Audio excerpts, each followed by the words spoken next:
Delhi NCR की सड़कों पर बढ़ती आवारा कुत्तों की समस्या अब सिर्फ एक प्रशासनिक मुद्दा नहीं रह गई, बल्कि ये देश की सर्वोच्च अदालत तक पहुंच चुकी है।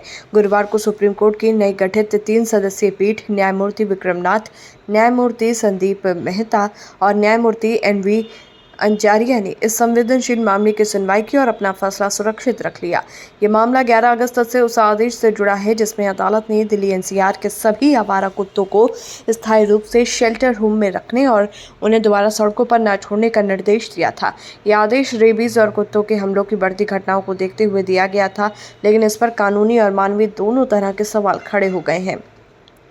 गुरुवार से पहले ये सुनवाई न्यायमूर्ति जेपी पादरीवाला और न्यायमूर्ति आर महादेवन की पीठ कर रही थी, लेकिन अब नए बेंच को ये जिम्मेदारी सौंपी गई है। सुनवाई की शुरुआत में सॉलिसिटर जनरल तुषार मेहता ने दलील रखते हुए बताया कि हर साल 37 लाख लोग कुत्तों के काटने का शिकार होते हैं, यानी औसतन रोज 10,000 मामले सामने आते हैं। इनमें रेबीज से सालाना लगभग 305 लोगों की मौत होती है और विश्व स्वास्थ्य संगठन के मॉडल के अनुसार वास्तविक आंकड़े इससे कहीं अधिक हो सकते हैं। मेहता ने कहा कि कोई भी जानवरों से नफरत नहीं करता, लेकिन बच्चों की जान और सुरक्षा सर्वोपरि है। उन्होंने ये भी कहा कि नसबंदी या टीकाकरण से हिंसक हमलों की घटनाएं नहीं रुकती, क्योंकि कई बार बच्चे अंग भंग या मौत का शिकार हो जाते हैं। इस पर वरिष्ठ अधिवक्ता कपिल सिब्बल ने कड़ा विरोध जताते हुए कहा कि सरकार के पास न तो पर्याप्त समय है, न इंफ्रास्ट्रक्चर और न ही शेल्टर होम की व्यवस्था जहां इन कुत्तों को रखा जा सके। उनका कहना था कि आदेश के बाद प्रशासन तेजी से कुत्तों को पकड़ रहा है और पहले से भरे हुए आश्रय गृहों में ठूंस रहा है, जिससे उनकी हालत और बिगड़ रही है। उन्होंने आशंका जताई कि भीड़भाड़ और तनाव के कारण ये कुत्ते एक दूसरे पर हमला कर सकते हैं या इसी बहाने उन्हें मार दिया जाएगा। सिब्बल ने अदालत से 11 अगस्त के आदेश पर अंतरिम रोक लगाने और सरकार को एबीसी एनिमल बर्थ कंट्रोल नियम 2023 के तहत नसबंदी, टीकाकरण और फिर कुत्तों को उनके मूल स्थान पर छोड़ने का निर्देश देने की मांग की गई।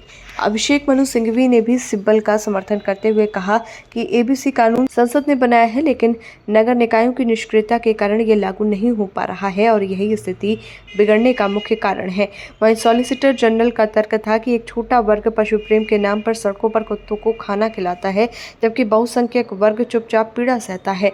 दिल्ली में आवारा कुत्तों को पकड़ने के खिलाफ हाल ही में विरोध प्रदर्शन भी हुए थे, जिनमें लोगों ने इसे अमानवीय और अव्यवहारिक बताया। अब सुप्रीम कोर्ट को यह तय करना है कि 11 अगस्त के आदेश को बरकरार रखा जाए या उस पर अंतरिम रोक लगाई जाए।